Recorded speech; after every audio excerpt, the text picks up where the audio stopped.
जय हिंद दोस्तों। अगर आप इंग्लिश बोलना चाहते हैं तो ये वीडियो आपके लिए काफी ज्यादा मोस्ट इंपोर्टेंट होने वाला है, क्योंकि आज हम लोग सीखेंगे यूज ऑफ डेयर। डेयर का यूज कहाँ करना है, डेयर का use as a modal verb में कैसे करना है, डेयर का use as a main verb में कैसे करना है, क्या हम डेयर का यूज प्रेजेंट में भी कर सकते हैं, क्या क्या हम डेयर का यूज पास्ट में भी कर सकते हैं, क्या इसका रूल क्या होता है, इसका स्ट्रक्चर क्या होता है।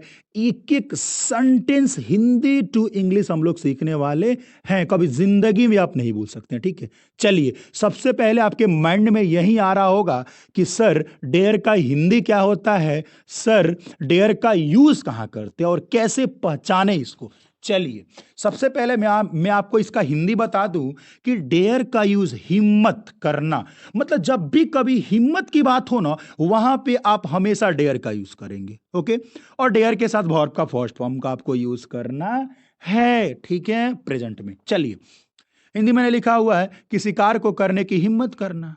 मैंने नीचे लिखा हुआ है कि डेयर का प्रयोग हम दो तरह से कर सकते हैं। फर्स्ट, मॉडल वर्ब की तरह, इसका प्रयोग निगेटिव और इंट्रोगेटिव सेंटेंस में होता है। लेकिन लेकिन लेकिन जब भी आप डेयर का use as a modal verb के तरह करेंगे तो उसके साथ आपको टू का यूज नहीं करना है। ठीक है, मैंने सेकंड तरीका मैंने क्या लिखा हुआ नीचे, जब डेयर का प्रयोग टेंस में एज अ मेन वर्ब के तरह करते हैं तो हम डेयर के साथ टू का यूज करते हैं। ठीक है, तो मोटिव एक ही है कि जब मॉडल वर्ब में डेयर का यूज करेंगे तो टू का यूज नहीं करेंगे, और जब टेंस में डेयर का यूज करेंगे तो हम टू का यूज करेंगे। ये भी हम लोग आगे जानेंगे, टेंशन नहीं लेना है आपको। ठीक है, झुकना नहीं झुका देना है आपको। ठीक है, चलिए ना लेके चलते हैं आपको। चलिए सबसे पहले अपन जानते हैं कि मॉडल वर्ब में डेयर का यूज हम कैसे करेंगे। अभी मैंने आपको बताया पहले ही कि डेयर का यूज अगर अगर अगर आप मॉडल वर्ब में कर रहे हैं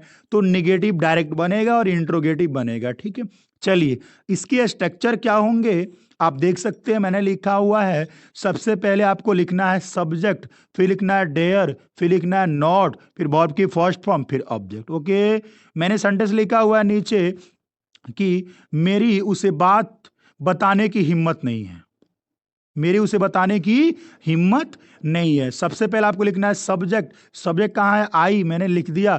फिर बोला डेयर लगाओ, मैंने डेयर लगा दिया। फिर बोला नॉट लिखो, मैंने नॉट लिख दिया। फिर बोला वर्ब खोजो ना, वर्ब कहाँ है, बताना, बताना क्या होता है, टेल। फिर बोला ऑब्जेक्ट, ऑब्जेक्ट कहाँ है, उसे, उसे का होता है ही का जो ऑब्जेक्ट होता है वो क्या होता है, हिम। खत्म। ओके, चलिए अब इसका इंट्रोगेटिव कैसे बनाएंगे आप, मैंने आपको पहले ही बता दिया। अब डेयर को उठा को पहले कर दीजिए ना, मैंने पहले कर दिया उठा के। सबसे पहले आप लिखिएगा इंट्रोगेटिव में डेयर पहले लिखिएगा, फिर सब्जेक्ट लिखिएगा, फिर वर्ब का फर्स्ट फॉर्म, फिर आपको लिखना है ऑब्जेक्ट। ओके गाइस, चलिए सेंटेंस आप कैसे बनाएंगे, मैंने लिखा हुआ है नीचे, क्या तुम्हें यह करने की हिम्मत है।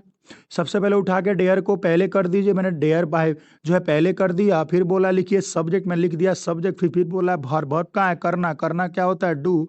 ऑब्जेक्ट क्या है जी, एज अ काम किया, यह दिस। चलिए नीचे मैंने एक और सेंटेंस लिख दिया, क्या तुम्हें वहां अकेले जाने की हिम्मत है। मैंने बोला सबसे पहले डेयर लिखना है, फिर मेरा सब्जेक्ट है यू, डेयर यू, फिर मेरा मेन वर्ब क्या है, गो। देयर के लिए मैंने मतलब वहां मेरा हुआ ऑब्जेक्ट, और अलोन अकेले। चलिए भाई साहब, ये काफी ज्यादा मोस्ट इंपॉर्टेंट है। तुम्हें तुम या तुम्हें मुझे टच करने की हिम्मत कैसे हुई, लोग नहीं बोलते हैं, वो भी हमेशा डेयर में ही आता है। ठीक है, चलिए भाई साहब, अब इसका डबल एच में कैसे बनाएंगे आप, आपको पता है ये हाउ से ही बन सकता है। ठीक है, मतलब ये मेरा डबल एच क्वेश्चन है तो इसको उठा के पहले कर देते हैं, फिर डेयर या डेयर, ये दोनों का यूज आप कर सकते हैं। ठीक है, टेंशन नहीं लेना कि भाई साहब ये सेकंड फॉर्म हो जाएगा क्या, नहीं।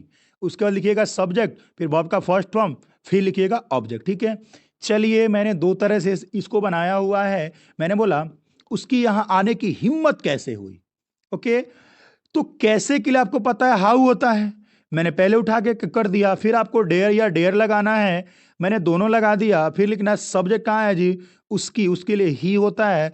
वर्ब कहाँ है जी, आना के लिए कम, ऑब्जेक्ट का हेयर। ठीक है, ये मेरा सेंटेंस बन गया। फिर मैंने नीचे लिखा हुआ है, तुम्हें यहां बैठने की हिम्मत कैसे हुई। ओके, तो सबसे पहले ये कैसे को उठा के पहले कर दीजिए ना, हाउ हो गया, फिर उसके बाद डेयर या डेयर्ड, उसके बाद सब्जेक्ट क्या है यू, फिर इसके बाद मेन वर्ब क्या है बैठना, बैठना क्या होता है सिट, उसके बाद मेरा जो है ऑब्जेक्ट क्या हुआ हियर, हियर क्या हो गया यहाँ का हियर, ठीक है। चलिए ये आपको ये जो सेंटेंस है ये आपको बनाने हैं कमेंट में कि तुम्हें उससे बात करने की हिम्मत कैसे हुई। ओके गाइस, चलिए अब सीखते हैं कि डेयर का यूज आप टेंस में कैसे करेंगे गाइस, ठीक है। सबसे पहले अगर आप इसका फॉर्मेटिव बना चाहते हैं तो मैं आपको बता दूं कि डेयर का यूज प्रेजेंट इंडेफिनिट जो होता है ना उसमें हम करते हैं, ठीक है। जो अगर आप डेयर का use as a main verb में करेंगे तो उसका स्ट्रक्चर क्या होगा गाइस, मैंने बोला ना टू लगाएंगे आप, सबसे पहले लिखिएगा सब्जेक्ट, फिर डेयर या डेयर्स, मतलब आगे आपको पता चलेगा, फिर टू लगाना है, फिर वर्ब का फर्स्ट फॉर्म, फिर आपको लिखना है ऑब्जेक्ट। ये टू प्लस V1 को बोलते हैं इन्फिनेटिव, ठीक है। चलिए देखते हैं अब कहाँ लगाएंगे क्या। देखिए मैंने लिखा हुआ है कि थर्ड पर्सन सिंगुलर सब्जेक्ट के साथ एस या यस का प्रयोग करेंगे। मेरा थर्ड पर्सन सिंगुलर सब्जेक्ट क्या क्या होते हैं, he she it Ram Mohan etc, ये सब क्या है थर्ड पर्सन सिंगुलर सब्जेक्ट हैं। तो वहां पे आप डेयर नहीं डेयर्स हो जाएगा, ठीक है। चलिए जैसे अगर मैं एग्जांपल बोलूं, go plus e s goes, play plus s s plays, okay. उसके बाद स्पीक प्लस एस स्पीक्स। चलिए भाई साहब सेंटेंस बनाते हैं। मैंने पहले ही बोला उसे वहां जाने की हिम्मत है। सबसे पहले आपको लिखना है सब्जेक्ट ही हो गया ना, अब ही थर्ड पर्सन सिंगुलर सब्जेक्ट है तो वर्ब के साथ मतलब डेयर के साथ एस या यस का आप यूज करेंगे गाइस। तो मैंने भी लिखा ही डेयर्स, उसके बाद टू लगाएंगे, फिर मेन वर्ब मेरा क्या है जाना क्या होता है गो, फिर वहां के लिए देयर, ओके। अब यही सेंटेंस मैंने सेम लिख दिया लेकिन ये मेरा सेकंड पर्सन हो गया, तो इसमें आप ऐसे ये सब नहीं लगाएंगे गाइस, मतलब एस आपको ऐड नहीं करना है, ठीक है। चलिए देखिए मैंने लिखा हुआ है कि तुम्हें वहां जाने की हिम्मत, सेम सेंटेंस, तो जहां ही था वहां मैंने यू लगा दिया लेकिन यहाँ पे एस नहीं है। क्यों नहीं आया बाबू, रीजन ये है कि ये मैंने पहले ही बोला कि थर्ड पर्सन सिंगुलर सब्जेक्ट के ही साथ आप एस लगा सकते हैं और किसी में नहीं लगा सकते हैं। तो ये मेरा सेंटेंस क्या हो जाएगा, you dare to go there. चलिए बाबू इसका निगेटिव कैसे बनाएंगे आप, आपको पता है ना डू डज का प्रयोग होता है निगेटिव में, आई थिंक आप पहले से ही जानते हैं, टेंस आप बचपन से ही पढ़ते आ रहे हैं। सबसे पहले निगेटिव में लिखिएगा, सेम सेंटेंस है, मन करे तो ऐसे बनाइए, मन करे तो वैसे बनाइए, मैंने दोनों आपको पहले ही बता दिया। पहले वाला भी बना सकते हैं एज अ मॉडल वर्ब में आप बोल सकते हैं, और दिल कर रहा है तो आप इसमें भी बोल सकते हैं, there is no difference, okay guys. सबसे पहले आपको लिखना है सब्जेक्ट, फिर डू या डज, फिर नॉट, फिर डेयर, फिर टू, फिर वर्ब का फर्स्ट फॉर्म, फिर आपको लिखना है ऑब्जेक्ट, ओके। मैंने सेंटेंस लिखा हुआ है तुम्हें मुझसे मिलने की हिम्मत नहीं है। चलिए कुछ नहीं करना है, यू मेरा क्या है सब्जेक्ट, उसके बाद पता आपको ये यू यू यू के साथ आपको डू लगता है, मैंने डू लगा दिया, नॉट लगा दिया, फिर डेयर लगा दिया, फिर टू लगा दिया, फिर वर्ब क्या है मीट, फिर उसके बाद ऑब्जेक्ट क्या है मी, मुझसे, ओके। पूरा सेंटेंस क्या हुआ, you do not dare to meet me, okay.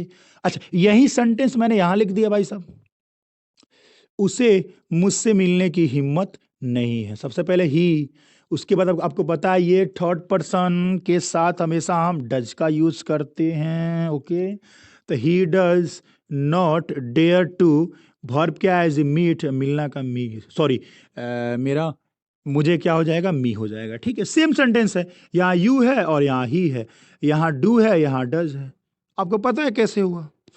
चलिए भाई साहब, अच्छा सेम सेंटेंस को, अच्छा यही नेगेटिव को अगर आप पास्ट में बनाएंगे तो कैसे बनाएंगे गाइस, पास्ट में कुछ नहीं करना है, जहां आप डूडज लगा रहे थे ना वहां पे डिड लगा लीजिए ना, कुछ नहीं करना है आपको, ठीक है।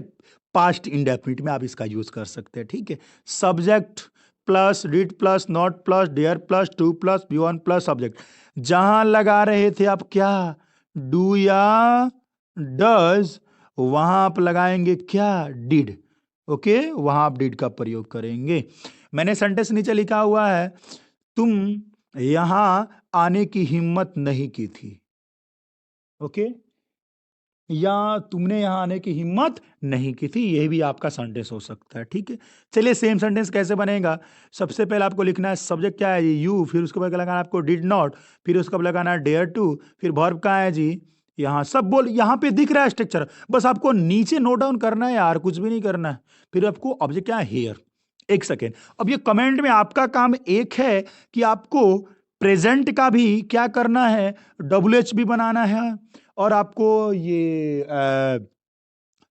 आपको पास्ट का भी बनाना है। ठीक है, क्या इंट्रोगेटिव और WH आपको दोनों को बनाना है, कि किसमें, कमेंट में आप बनाना ही है आपको, डोंट फॉरगेट, ओके, आपको छोड़ना ही नहीं है।